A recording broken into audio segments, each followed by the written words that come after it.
Be'ezrat Hashem, on va parler de les moments que nous sommes en train de vivre, qui sont des moments qui ont été douloureux, mais où la lumière commence à venir. Et je vais commencer d'abord par ce verset que nous disons tous les jours dans la Tfila. Ki lo yitosh Adonai amo venachalato lo ya'azov. Que Dieu n'abandonnera jamais son peuple et la terre, venachalato, cette terre qu'il nous a donnée, il l'abandonnera jamais. Donc, je voulais avant tout rappeler à tous que Akadosh Baruch Hu ne nous abandonnera jamais. Il y a eu un moment difficile qui vient de passer, terrible, douloureux, qu'on va essayer de comprendre, Be'ezrat Hashem encore une fois, mais savoir qu'on est là à côté de la Géoula. Tous ceux qui veulent affoler et dire de mauvaises prophéties, il faut qu'ils sachent, qu'ils transgressent les paroles de la Gemara dans Masechet Ketubot, Dafhet Amoudbet, Masechet Ketubot, le traité de Ketubot, page 8, de l'autre côté de la page. La Gemara parle de quelqu'un qui était venu, qu'on avait ramené, et on est en train de dire son éloge funèbre. Et un des rabbanim qui disait l'éloge funèbre a dit Kamashatu Kamalishtu. Il veut dire combien ont bu, combien vont boire, c'est-à-dire combien sont morts, combien vont mourir. Et tout de suite, on lui fait la remarque, la Gemara de dire, il aurait jamais dû dire ces paroles-là. On n'ouvre jamais la bouche pour annoncer de mauvaises nouvelles. Il faut savoir, dans les prophètes, le Rambam explique qu'un prophète qui annonce une mauvaise nouvelle, il a reçu l'ordre de l'annoncer. Et qu'elle n'a pas lieu, ça ne veut pas dire que c'est un faux prophète, c'est qu'Hachem a changé. C'est seulement il annonce une bonne nouvelle qu'elle ne se réalise pas que c'est un faux prophète. Donc, de dire des choses pour effrayer le monde, je ne vois pas quel est l'intérêt, c'est une interdiction et c'est faux. Maintenant, pourquoi je vais vous citer les références une par une pour expliquer ce que nous sommes en train de vivre actuellement.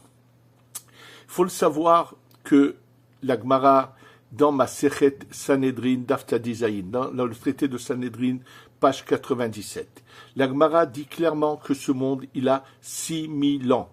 Shesh Talafim Ave Alma. Vous allez me dire, mais il a des millions d'années. Alors, sachez que ce sujet, il a été abordé dans des cours bien antérieurs, il y a longtemps, que j'avais fait, qui s'appelle l'âge de l'univers. Vous pourrez les regarder, vous verrez qu'il n'y a aucun problème et il n'y a aucune contradiction avec cette Gemara.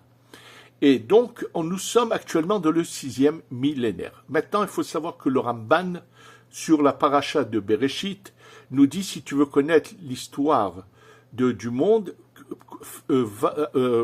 compare chaque millénaire à un des jours de la création. Si nous sommes dans le 6e millénaire, donc ça correspond au vendredi de la création. Et là, je voudrais déjà avant tout vous parler de plusieurs références que je vais vous citer tout de suite. Il faut savoir que si on est donc dans le 6e millénaire, on est le vendredi, on va voir tout de suite que la lumière du Shabbat commence pas à partir de Chatzot, pas au milieu de la journée, mais 1 heure avant le milieu de la journée. C'est-à-dire qu'on compte entre le lever du jour et la sortie des étoiles, on partage ça en 12, c'est comme ça, et le milieu, c'est Chatzot, c'est le milieu de la journée, et donc 1 heure avant, donc vers la fin de la matinée, commence la lumière du Shabbat. Comment on le voit, comment on le ressent. Alors ça vient bien sûr, ces paroles viennent du Harizal. Celui qui veut aller s'immerger dans un mikvé pour le Shabbat, s'il le fait trop tôt dans la matinée du vendredi, c'est pas bon. Il faut dans ce mikvé, en fait quand on va au mikvé le vendredi, il faut savoir que selon la Kabbalah, aller au mikvé le vendredi, c'est de la même manière qu'on va changer de vêtements pour Shabbat, notre neshama, notre âme aussi doit changer de vêtements pour le Shabbat. Comment? Alors, on se trempe dans le mikvé, on se purifie. Ensuite, on se retrempe en pensant retirer les vêtements de semaine de la Neshama. Et on se retrempe encore une fois et on pense vêtir à notre Neshama les vêtements du Shabbat. Ça veut dire qu'il y a une lumière spirituelle qui vient sur notre âme le vendredi. Et elle peut venir par le mikvé qu'à partir de la 5e heure, c'est-à-dire 1 heure avant Chatzot. Et là, comme le dit le Rav Yitzhak Elfiyeh dans son livre Kuntras et Yahieli, et ce qu'il a dit avait déjà été écrit dans un livre qui a été imprimé il n'y a pas très longtemps, qui se trouvait chez les élèves du Gaon de Vilna. Il dit, prends le 6e millénaire, partage-le en deux. Les 500 premières années, c'est la nuit du vendredi. Les 500 années d'après, c'est la journée du vendredi. Donc, en Tavshin en 5750, on était à Chatzot. 1 heure avant a commencé la lumière de Shabbat, et Rabbi Tzrak Elfi fait son compte, et il montre que c'est un des mois qui tombe au début en 5708. Et il dit, sache qu'en 5708, quand commencera la lumière du Shabbat à venir, il se passera un grand événement. Nous savons que c'est en 5708 que la terre d'Israël est revenue sous la domination du peuple d'Israël, la naissance de l'État d'Israël. Le rabbi, ça et au fur et à mesure que nous avançons, en 7750, on était vraiment, il y avait une opportunité qui a été ratée d'avoir la Géoula. Ce que le rabbi Tzrak Elfi dit est mentionné, je vais tout de suite donner encore d'autres citations. Il n'y a pas que lui qui parle de cela. Maintenant, il faut savoir que le Shabbat, on ne l'accueille pas à la nuit, on l'accueille même, il y a d'abord la Shkia et on l'accueille avant la Shkia. Il y a ce qu'on appelle Tosefet Shabbat, le rajout du Shabbat. C'est pour cela que Rabbi Moshe Cordovero, ses paroles sont ramenées dans un livre qui s'appelle Orahama, qui est un commentaire sur le Zohar. Et là-bas, il dit que la dernière limite, c'est 5800. Donc, dans 16 ans, c'est la dernière limite. Mais attention, les choses, ne pensez pas que c'est la limite. Lui dit qu'il ne peut pas dépasser cette date-là, c'est impossible, puisque les deux derniers siècles qui restent pour arriver au 7e millénaire, où on passe à l'étape suivante, il faut le savoir que ça, c'est le passage qui nécessite 200 ans, parce qu'il y en a chez qui passeront tout de suite à l'étape d'après, il y en a qui ça prendra du temps, et à la fin de ces 200 ans, c'est-à-dire avant le 7e millénaire, il va y avoir ce qu'on appelle Yom Hadin Agadol Vanora, ce grand jour de jugement où tout le monde renaît avec un corps et est jugé. Maintenant, il faut que vous sachiez que pourquoi il y a de nouveau un jugement, parce que tout simplement, aujourd'hui, celui qui sert Hachem, qui fait les mitzvot, et qui, finalement a quitté ce monde, Baruch Hachem, il a fait ce qu'il fallait, son corps va dans la tombe, son corps n'est pas récompensé, il n'y a que son âme qui va être récompensée. Or, le corps a également participé. Pourquoi il n'aurait pas de récompense? Et c'est pour cela que le corps renaît au moment de la résurrection des morts, et ceux qui seront passés directement, leur corps va se métamorphoser, et à ce moment-là, dans le 7e millénaire, c'est la récompense totale et du corps et de l'âme. À part donc Ramoshe Cordovero comme une limite, le Rabbi Avraham Azoulay, l'arrière-grand-père du Hida, dans son livre Chesed le Avraham, explique combien de quantité de mesures il y a dans un mikvé, c'est les mesures de la Torah, et il arrive à un chiffre de 5760. Il dit sache qu'en 5760, ça y est, la touma, l'impureté est éjectée et donc on approche de la Géoula. Sachez que les gens qui ont voulu parler de Gog ou Magog se trompent bel et bien.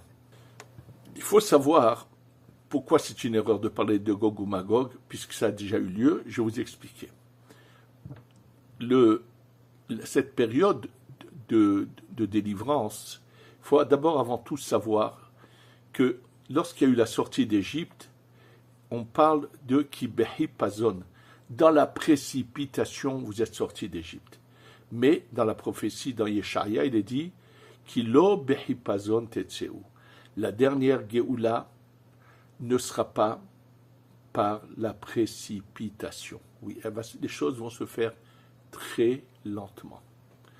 Pourquoi? Tout simplement. Il faut savoir qu'il y a eu énormément de pertes dans la sortie d'Égypte pendant la période des ténèbres. Et là, nous sommes dans une période où Hachem veut donner une chance à presque tout le monde. C'est-à-dire que presque tous pourront finalement avoir accès à la délivrance totale. Oui, presque tout le monde. J'espère qu'il n'y en aura aucun qui ne réussira pas, mais Il faut le savoir que c'est pour ça que c'est lent, c'est douloureux, et que ces douleurs font que les gens se réveillent et font une grande tchouva, et savoir que tout celui qui a été assassiné uniquement parce qu'il était juif, même s'il n'a pas fait de Torah et de mitzvot, c'est marqué dans un des livres du Harizal qu'il a, sa neshama va directement à l'endroit qu'il faut et on lui donne tout. Donc il y a eu des malheurs qui sont tristes, mais on va bientôt les revoir puisqu'on approche de la Géoula. Nous sommes donc avancés vers le Shabbat, qui est ce 7e millénaire, qui est un Shabbat qui arrive. Pourquoi je vous disais que se trompent ceux qui parlent de Gog ou Magog? Il faut savoir que dans l'événement qui s'est passé en Babylonie avec l'histoire de Mordechai et de Esther, quand le Harizal veut nous expliquer pourquoi il y a eu ce décret terrible où Aman voulait exterminer tout le peuple juif, il s'est passé bien sûr un grand miracle, il y a eu Mordechai qui a pu annuler ses pensées et l'inverse s'est passé. Quand il nous explique ce sujet-là, il l'explique par rapport à ce qui se passait au temple. On sait que dans le temple à l'intérieur, il y avait au-dessus du Kodesh, dans le Kodesh HaKodashim, au-dessus du Aaron, au-dessus de cette boîte en bois avec de l'or autour, où se trouvaient les deuxièmes tables de la loi. Au-dessus, il y avait comme 2 corps en or, qui étaient en fait un homme et une femme, mais des jeunes. On appelle ça les kérouvim, les chérubins. Dans tous les dessins ou les illustrations qui ont pu être faites, sont fausses, parce qu'on a l'air de les voir de chaque part et d'autre, c'est faux. Ils étaient debout, ou bien face à face, unis comme un couple qui est en train de s'accoupler, ou ils étaient dos à dos. Lorsque le peuple d'Israël agissait mal, alors ils étaient dos à dos. Lorsque le peuple d'Israël agissait bien, il se passait quelque chose de miraculeux, un miracle incroyable, c'est qu'ils étaient là face à face, et comme un couple qui est en train de s'accoupler. D'ailleurs, la Gemara raconte que lorsqu'au moment de la destruction, nos ennemis rentrent dans le Beth Amikdash, ils sont choqués, ils sont surpris, ils ne peuvent pas comprendre, concevoir qu'il peut y avoir quelque chose de sain dans le couplement d'un homme et d'une femme. Pour eux, c'est quelque chose de bestial. Ils ne comprenaient pas. Et en fait, c'est l'image de l'union d'Akadosh Baruch Hu avec son peuple. Maintenant, cette période, lorsqu'ils sont dos à dos et qu'il faut qu'ils passent de dos à face, est une période très dangereuse, très difficile, qui s'appelle la Nessira. Lorsque le peuple d'Israël était en exil et devait revenir sur sa terre à l'époque de Mordechai et de Esther, à la fin des 70 ans d'exil, nous explique le Harizal que, étant donné qu'il fallait y avoir cette séparation de dos à dos pour venir face à face, c'est un moment où une sorte de danger, comme avant chaque naissance il y a une mort, c'est une sorte de danger terrible où les ennemis peuvent profiter de ce moment pour... si je devais vous expliquer ça, s'il faudrait que je vous fasse des heures et des heures, on ne sait pas combien de temps, de cours de Kabbalah pour expliquer ce qui se passe là-haut dans le ciel, pourquoi c'est une opportunité pour le mal de profiter. Et là, il s'était passé un miracle, c'est que Mordechai a sauvé la situation. Il faut savoir que, et c'est marqué, et les Mekoubalim sur place disent, ça c'était cette séparation de dos à dos et retour face à face de 70 ans, mais quand il y aura la séparation de dos à dos des 6000 ans, et qu'il y aura le retour de face à face dans des 6000 ans, il va se passer quelque chose de terrible. Et oui, c'est ce qui s'est passé malheureusement à la Shoah, qui était le vrai Gog ou Magog, où il y a eu cette Nessira, cette séparation de dos à dos qui s'appelle la Nessira dans la Kabbalah. Et le face-à-face, c'est le retour du peuple d'Israël sur la terre d'Israël. Parce que la terre d'Israël, c'est la Malchout, et au fur et à mesure qu'elle se remplit des béné Israël, la Sitra Hara, le mal, est éjecté, et elle s'étend partout. Ça s'est fait en plusieurs étapes. Il y a eu 48, ensuite il y a eu 67, où Baruch Hashem, le reste des Israël a été repris, et là, on le voit, on est en train de s'installer un peu partout, et sachez que là, on est arrivé à l'extrême. Et comme on est à l'extrême, la Sitra Hara, les forces du mal, sachez que ce Hamas, il a un ange mauvais, la pire des calamités là-haut, qui les gère et qui voit qu'il va être complètement anéanti, éjecté. Et c'est pour ça qu'il a eu ce sursaut de vouloir essayer. Ils avaient des intentions d'aller beaucoup plus loin. Il s'est quand même passé beaucoup de miracles qu'on aura l'occasion de raconter malgré toutes ces pertes. Et là, il faut le savoir. Nous sommes aux derniers instants du Galout. À tout instant, le troisième Beth Amikdash va descendre. Oui, à tout instant, il doit descendre et la Géoula et le Mashiach arrivent. Absolument. On est à l'extrême, vraiment. Simplement, ça s'est passé très lentement. Et je voudrais aussi vous dire ce qui a été écrit par ce grand Mekoubal qui s'appelait Rabbi Udaftaya Ami du Ben Ishraï, dans son commentaire sur le livre du Harizal qui s'appelle le Etzraïm, qui prouve des mots du Harizal, des mots de la Kabbalah, que les étapes se font. D'abord, la terre d'Israël revient à la domination du peuple d'Israël, et seulement après vient le Mashiach. Et d'ailleurs, il y a depuis longtemps, il y a eu les Mekoubalim comme Rabbi Yomani, le Rav du Ben Ishraï, qui dit que depuis son époque, ceux qui veulent se lamenter sur la destruction du temple la nuit n'ont pas besoin de s'asseoir par terre, ils peuvent rester assis sur une chaise, parce que la Malchut, la Shekhinah, a commencé à monter, elle est déjà un peu en Eretz Israël dans sa place, et donc on n'a plus besoin de s'enduire de la même manière. Nous, c'est évident que les événements qui se passent sont allés lentement. D'abord, une partie d'Eretz Israël en 48, le reste en 67. Et là, on voit de jour en jour des Juifs s'installer dans tout Eretz Israël. Et sachez que, bien sûr, on sait qu'il y aura quand même quelques tordus.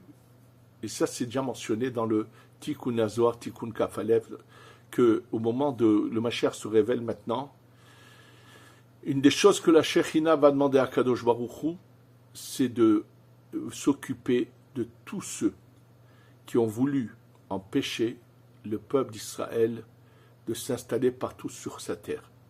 Je ne parle pas que uniquement de ces gens d'extrême gauche, mais je parle de ces pantins et de ces chimpanzés avec des barbes et des chapeaux qui se trouvent aux États-Unis, qui sont une toute petite minorité qui maintenant se réjouissent de ce qu'a fait le Hamas. Oui, mais ce sont quelques individus un peu, mais eux aussi seront jugés, bien sûr.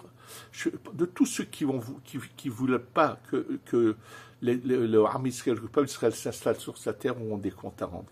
Mais Baruch Hashem, croyez-moi que la quasi-majorité, tous ont fait tchouva. Il y a aujourd'hui l'union. On a besoin d'être unis, on est aujourd'hui unis. Baruch Hashem, dans la grande majorité. Beaucoup ont décidé de faire Shabbat. Il y a des nombres de témoignages. Nous sommes vraiment, on arrive. Donc, il y a eu un malheur qu'on ne comprend pas, mais qu'on comprendra que lorsque le Mashiach viendra, Hachem nous expliquera. Mais maintenant, c'est fini, ce malheur, il est fini. Maintenant, on est en train de vivre les derniers moments de la galoute. Et préparez-vous à faire vos valises pour venir nous rejoindre, pour accueillir le Mashiach et venir au troisième temple qui va descendre du ciel près. Et on va vivre ensemble ces derniers moments de Géoula. Sachez qu'Hachem ne nous abandonnera jamais. Et comme disait Baba, Lo Azav Lo Ya'azov, il ne nous a jamais abandonné, il n'abandonnera jamais. Et au contraire, on est en train de vivre les derniers moments du Galout. Et la Géoula arrive tout de suite. Chez Tavo, Bimera, Biyamenu, Amen, Ve Amen.